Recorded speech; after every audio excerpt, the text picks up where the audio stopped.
안녕하세요. 태린이 아빠 주식투자 서브 채널 해외 주식 투자 이야기를 하는 채널입니다. 국내 주식의 경우에는 이 영상을 지금 제가 7월 7일날 찍고 있는데 연초 대비 이제 수익률이 뭐 60%까지 갔다가 뭐 최근에 이제 좀 밀리긴 했지만 그래도 잘 유지되고 있거든요. 다시 한번 이제 반등을 기대하고 있는데 이게 참 해외 주식은 작년부터 이제 처음 연구를 하면서 미국 주식도 이제 조금 공부를 하기 시작했는데 그렇게 이제 썩 성과가 좋진 못해요. 그렇지만 이제 앞으로 이제 미국 주식을 계속 연구를 해야 되고 공부를 해야 되니까 이제 살펴보고는 있습니다.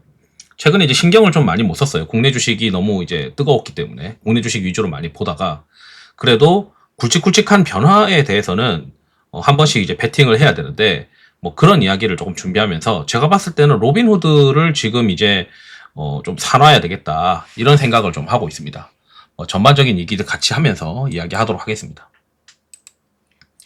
최근에 이제 미국의 업종 강도를 이제 보게 되면 우라늄이 가장 세요. 그래서 제가 봤을 때 미국 주식 투자를 할 때 국내 주식은 어떤 모멘텀이나 이런 것들을 체크하기가 제가 이제 한국인이니까 훨씬 용이합니다. 그런데 이제 미국 시장은 계속 제가 모멘텀을 체크하면서 쫓아가고 하는 게 쉽지가 않다. 몸이 하나기 때문에 밤에 이제까지 보기 어려우니 좀 더 시계열이 길고 굵직굵직한 모멘텀 위주로 베팅을 하자. 요렇게 이제 좀 뷰가 바뀌었고 자산 배분 전략의 경우에도 제가 한 작년부터 이제 조금씩 만들어 놓았던 것들을 좀 테스트 해보고 이제 가만히 보니까 첫 번째는 롱텀하게 투자하자. 두 번째 자산 배분 전략은 나중에 다시 한번 가동을 해서 그 포트폴리오에 응용을 할 텐데 제가 해보니까 제일 좋은 전략이 시장이 괜찮을 때는 롱을 잡는데 뭐 GLD나 레버리지를 잡으면서 롱을 잡고 그 다음에 시장이 정말 안 좋아질 때는 그 안 좋아진다는 기준 자체를 뭘로 했냐면 6개월 월간으로 6개월 이동평균선이 QQQ랑 TIP가 위에 있을 때는 상승 추세로 잡고 QQQ랑 TIP가 둘 중에 하나라도 아래에 있는 경우에는 보수적으로 하자. 보수적으로 한다는 거는 SPMO 절반, 그 다음에 모멘텀 전략을 절반으로 넣고 절반은 이제 PSQ로 잡는 전략인데 이게 그래도 잘 워킹을 하고 있더라고요. 최근에 박살났음에도 불구하고. 그래서 제가 생각했을 때는 그냥 시장의 트래킹 에러가 최대한 적은 이 자산 배분 전략이 그래도 제일 나아 보인다. 다른 자산 배분 전략은 좀 더 심플하지 않고 오히려 리스키했었던 것 같아요. 그래서 뭔가 금리가 올라가거나 이럴 때 방어를 못 하더라고요. 그런데 이제 요 전략이 그나마 제가 봤을 때는 제일 건질만 했었다. 최근에 이제 계속 매월 이제 체크를 하면서 돌려봤을 때 이렇게 이제 말씀드리고 그 다음에 미국 시장의 포트폴리오에 지난번에는 막 테슬라도 있고 막 이렇게 했었는데 테슬라는 이제 로봇 공개하면서 차익 실현을 해버렸고요. 그 전에 이제 지금 종목들을 굉장히 많이 줄여놨어요. 뭐 예를 들어 TSMC를 좀 많이 들고 있고 지금 현재는 원전은 그냥 길게 끌고 가려고 지금 2개를 박아놓고 있고 스테이블 코인에다가 최근에 이제 전력기기 요렇게만 심플하게 들고 있습니다. 나머지 또 언제 바뀔지 모르겠는데 전력기기를 들고 있는 이유는 아시다시피 트럼프 정부가 미국 AI 데이터 센터를 위해 뭐 지원책을 마련하고 있고 이게 7월 달에 발표가 될 거다. 뭐 7월 27일이다. 뭐 이렇게 또 시장에서 해석을 하고 있더라고요.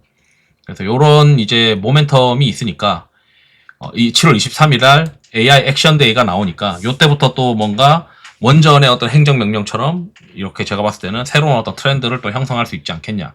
이렇게 기대를 하고 있고요. 최근에 이제 TSMC를 많이 샀었어요. 많이 샀었던 이유가 뭐냐면 마이크론의 실적 발표를 보게 되면은 HBM4 이야기가 좀 이렇게 있는데 하이닉스가 올 하반기에도 이제 HBM4 양산에 본격적으로 나선다고 되어 있습니다. 2025년 5월달 기사예요. 근데 HBM3와 달리 HBM4의 경우에는 로직 다이의 양산을 대만의 주요 파운드리인 TSMC에 위탁하게 됩니다. 그래서 제가 봤을 때 HBM3 시대 이후에 HBM4 시대로 가면 갈수록 TSMC한테 유리한 시장이 열릴 거다라고 생각을 해서 TSMC를 좀 많이 들고 있었어요. 그런데 그 TSMC를 오늘 이제 좀 헐면서 좀 수익이 나고 있으니까 한 절반 정도 헐어가지고 로빈후드를 지금 집어넣을까 생각 중입니다.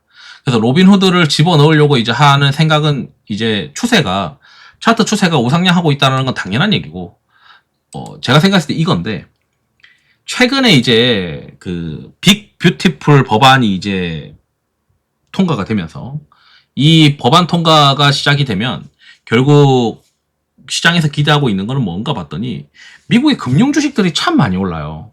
미국 금융 주식들을 올라갔던 이유가 가만히 봤더니 상속세 면제 한도가 이제 인상이 되었어요.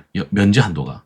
그러면 이제 제가 생각했을 때는 지금 미국의 나이 많으신 분들이 은퇴하고 결국은 이걸 상속을 해야 되는데 상속세 면제 한도가 이제 법안적으로 바뀌게 됐다는 건 결국 젊은 층에 대한 자산이 나이 많은 사람들의 자산이 젊은 층한테 이전되는 어떤 효과가 점진적으로 발생할 것이다 라고 생각을 하고 있고 그렇게 되면은 이제 로빈후드의 어떤 사용자들이 상대적으로 젊은 층이고 나이 많은 사람들의 자산이 넘어가게 되면 그 넘어간 자산이 이제 대부분 머물러서 거래가 일어나거나 AUM 수탁 자산이 증가하거나 이런 것들에 대한 수혜가 시계열상으로 뭔가 트렌드가 바뀐 거 아니냐.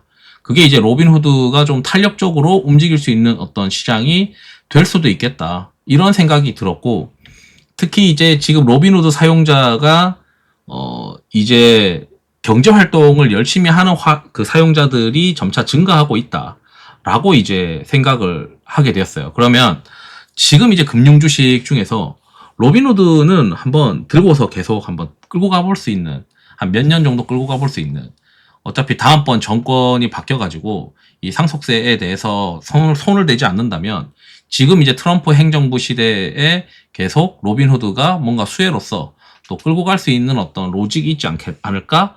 이런 생각을 하게 돼서 지금 현재 금융시장에서 미국의 금융시장에서는 로빈후드가 그래도 좀 유리하겠구나.